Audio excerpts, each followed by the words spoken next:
So I'm going to tell you a story. Some of you will believe this to be history, and some will believe this to be a fairy tale. How many of you would agree that we currently live in a world filled with immorality? I mean, just overflowing with it. Look at our sexuality, the porn industry, entertainment, the drug industry, the food industry, the technology, the weapons. There are many reasons why some people don't believe in a God. But you see, the main reason is they think they don't need to. Did you know that before man could predict the weather, he prayed for it?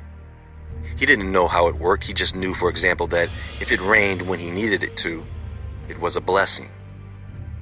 But now that man has the knowledge, now that man has a better understanding of how the weather works, he doesn't need God, right? It's all natural. Is it? Is it really? Now, there are many ancient writings and artifacts that have made it into our library of knowledge about the world we live in, and the Bible is one of them. Whether you believe it to be true or not, it is part of our world history and it is very significant. And along with that, there is a book that may help to fill in the blanks about who we once were and who we are today, if you bother to look. And that, my friends, is, in the words of Rod Serling, submitted for your perusal, the Book of Enoch.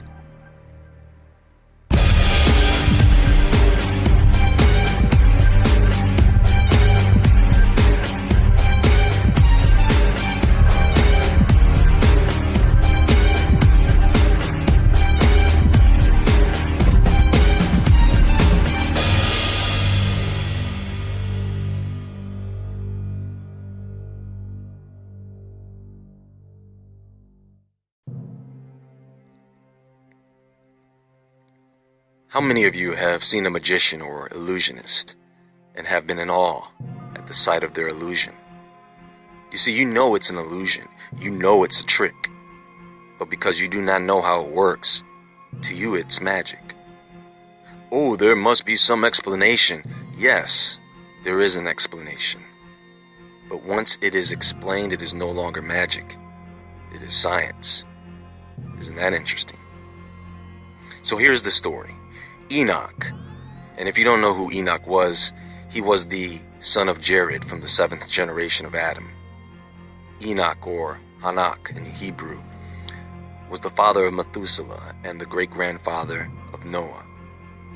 He was 65 at the time of Methuselah's birth, and he walked with God for 300 years before God took him. Now, Enoch wrote this book sometime after the birth of his grandson Lamech and before the birth of his great-grandson Noah. And it was written for 2 reasons. 1, to save his family from the great flood, and 2, because the Watchers instructed him to. The Watchers. You see, no one knows how many angels there are, but there are many, and they all had jobs. The managers of the universe. And as the population of human beings began to increase significantly, several of these angelic beings began to take notice of something. The men of the earth had daughters, beautiful women, and these angels desired them. They desired children. They communicated to each other plans to take human wives for themselves. And so according to Enoch, it was Semyaza, the leader of these angels, that said, "Listen, I know that you all do not want to do this because of the consequences you will have to face, but I am going to take the responsibility for your actions." And this total of 200 angels swore an oath. They all agreed to a bond with each other that they could not break. And so they proceeded to take wives, 1 each. And they did things with these women, sexual things, without discrimination. I guess their motto was anything goes. And during all this, these angels taught them charms and spells and the cutting of roots and trees. In other words, they taught them how to perform rituals and get high. And of course, these women got pregnant and bore large giants.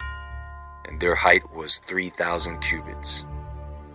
Now, 1 cubit is typically the length of the forearm from the tip of the middle finger to the bottom of the elbow, which is around 1.5 feet. You can do the math. That is taller than the tallest building in Dubai. See, these angels that descended to earth wanted to control man. They wanted their own kingdoms, which they had and still have today. They wanted to have their own lineage. Understand that their sons, the Nephilim, these things have to eat. And man and all his hard work and efforts could not sustain them. So the giants turned on man in order to devour them. They turned on the animals and did only God knows what to them. They eventually turned against each other. They cannibalized each other. Also during this time, one of the angels that descended, Azazel, began to teach man how to kill. He taught them metalworking, how to make weapons such as swords and daggers. He taught them how to make shields and protective armor. He then taught man how to make jewelry and other ornaments. Folks, do you know what certain metals do to the human body when you wear them, such as copper and gold? Why, it increases the electrical conductivity of the body, making you a better receiver. This unappointed watcher taught them the art of beautification and how to apply makeup. And this was the beginning of the total corruption of man. Some of the other angels taught men how to cast spells. They taught them astrology and the path of the moon. Think about it. Who do you think taught men how to communicate with spirits using rituals? You think men just came up with these rituals on their own, expecting them to work? So at this point, we have a world that is filled with corruption and bloodshed. So much so that some of the angels that remained in heaven knew that God was aware of this, and so they asked him what they should do about it. So God sent an angel to save the son of Lamech and to reveal to Noah the coming of the end. He then instructed Raphael to bind the hands and feet of Azazel and throw him into darkness, covering him with jagged stones in the desert of Dudal, which is believed to be east of Jerusalem, but no one is certain, especially since the world after the flood would be much different. God then sent Michael to inform Semyaza and the others that they would have to stand by and watch their children kill each other off. And once they witnessed the destruction of the Nephilim, these angels were to be imprisoned for 70 generations in the hills of the earth. Then came the great flood. So fast forward to today, the question is, if these accounts of Enoch were true, is there any evidence that exists to support it? You see, a fossil, well, most fossils, are formed when a plant or animal are suddenly buried beneath water, mud, and silt. This is why you don't see fossils that are recent. Are you with me so far? If you've been paying attention, you know that the number of giant skeletons that have been found as of today is in the thousands. Are they all a hoax? These discoveries have been going on since the early 1900s, and they are not found in just one place, no. They are everywhere. First off, folks, let me tell you something. When I say something is millions of years old, I am only reporting data from the scientists who determine these dates. It does not mean that I agree. I know better. You see, there are various methods to determining the age of a fossil. Unfortunately, the older something is, the less accurate the dating. And these dating methods are based on assumption.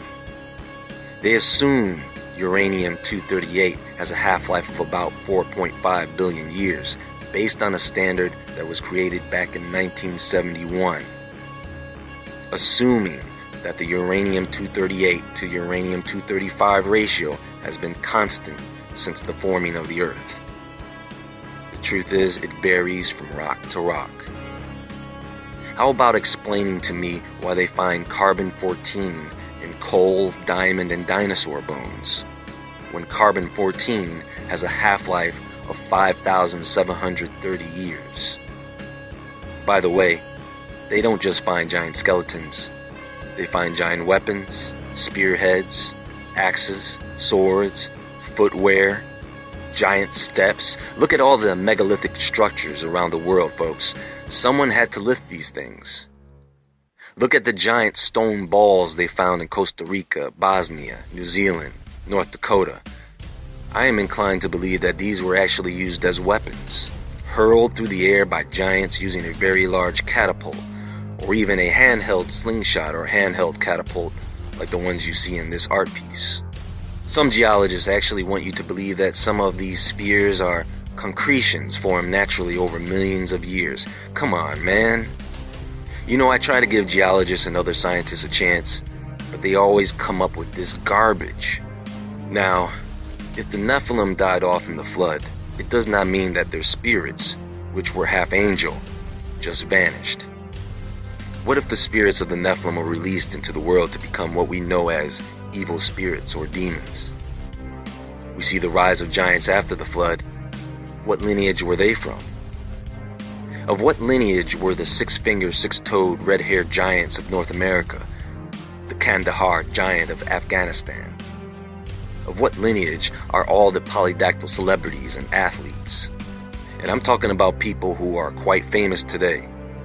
The book of Enoch tells us that the fallen angels were imprisoned in the hills of the earth.